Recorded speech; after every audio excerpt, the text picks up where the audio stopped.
So I use cooperative learning for a couple of reasons. Probably the first most important reason to me is that it allows students to have individual accountability to their own learning, but also there's group accountability for their learning as well because of how they have to interact with one another. The other reason that I use cooperative learning is anytime you have an opportunity to actually teach somebody something, it's a sure sign that you actually understand that material. So it's a really good way to ensure that the student actually has a good understanding of the information. So one cooperative learning exercise that I've used in class, and I use it not only in a structured classroom setting, but also in other types of places that I might interact with both students and faculty, is think, pair, share. It's probably one of the easiest ones to implement. It's probably one of the ones that students have the most comfort learning how to use and actually engaging in.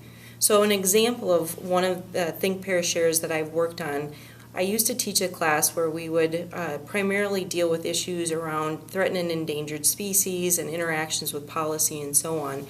And we wanted students to grapple with an issue related to whether or not an endangered species, in this case the wolf, prior to it being delisted, if you took it off of the endangered species list and it became essentially a game species and had the potential to be hunted, how do you reconcile what happened between being an endangered species to becoming a game species?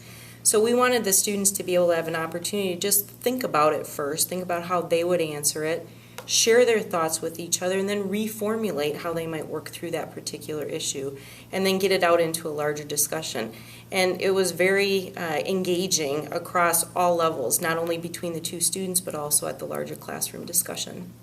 So the advice that I would offer someone just getting started with cooperative learning is to not be afraid of it, and also to start small.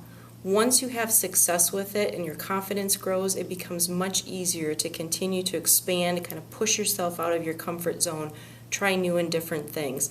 That first success is critical. Once that happens, it's a lot of fun to really engage in cooperative learning in your classroom.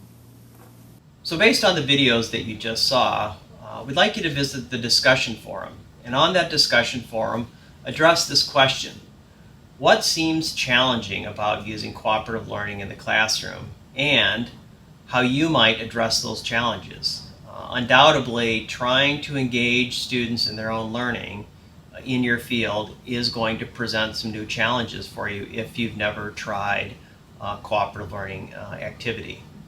So post those challenges, think about how you might address those challenges based on the videos that you've seen up to this point, and we'll talk about those on the discussion forum.